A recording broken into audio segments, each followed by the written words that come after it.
Well, while Congress and the NSA try to figure out what to do to address the concerns of their constituents when it comes to spying, it appears the man behind the leaks, Edward Snowden, is growing in popularity among average Americans. Take a look at this poll from Quinnipiac University. 57% of those polled think Edward Snowden is a whistleblower, while 34% see him as a traitor. He has gained international notoriety as a result of his leaks, and it turns out the more information that comes out about the NSA, the more popular Edward Snowden becomes. Also out this week, the Freedom of the Press Foundation announced that Mr. Snowden will be joining their board of their nonprofit organization. It's a group that was started by the man who leaked the Pentagon Papers, Daniel Ellsberg. I spoke with Jesslyn Radak, the National Security and Human Rights Director of the Government Accountability Project, just a short time ago, and I first asked her what Snowden will be doing for the Freedom of the Press Foundation. Well, I think he'll be weighing in. First of all, it's a huge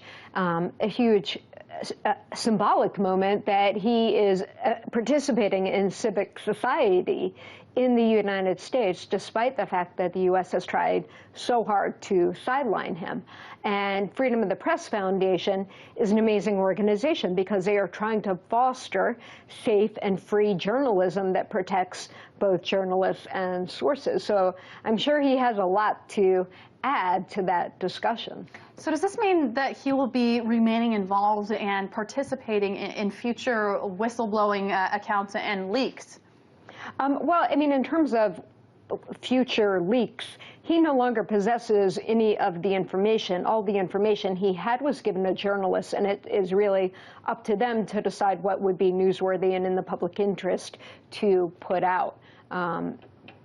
But certainly working with Freedom of the Press, he would just mainly be helping to make it a more secure environment here in the U.S. for both journalists and sources. Do you think that Snowden's involvement with this organization, this foundation, will hurt his chances of earning clemency in the U.S. in the future? I don't think it'll have an effect one way or the other. I'm sure the detractors will try to find some reason to fault him for being on the board of this fine organization, but I don't think it really will affect it one way or the other.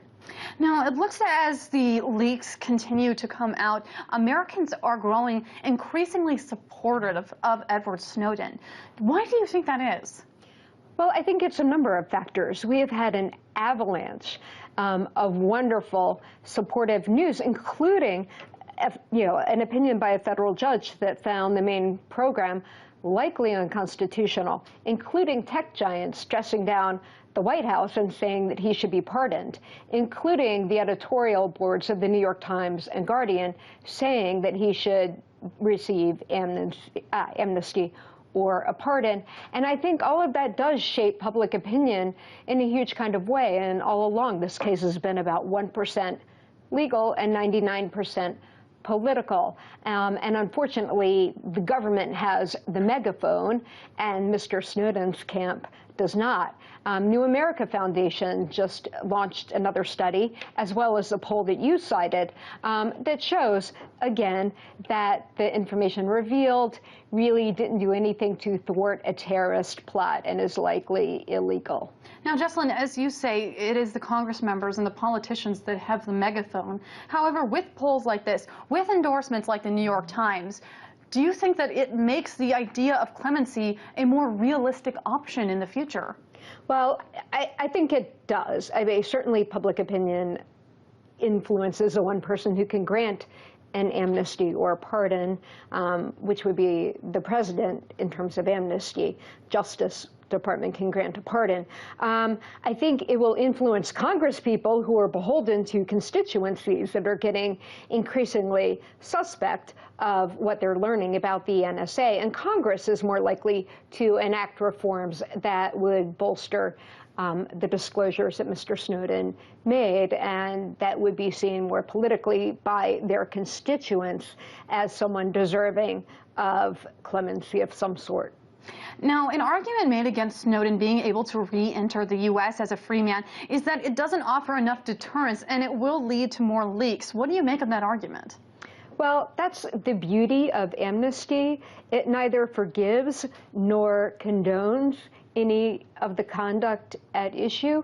It simply overlooks it, and that's why amnesty would be particularly appropriate in this kind of case. And moreover, I don't think most people are willing to give up their entire life and their statehood to do what Mr. Snowden did. He has been punished quite visibly and quite publicly, more than enough. And that the fact that he did what he did from somewhere else is because Bradley Manning and Tom Drake and Bill Binney were already a deterrent enough that he could not go through channels.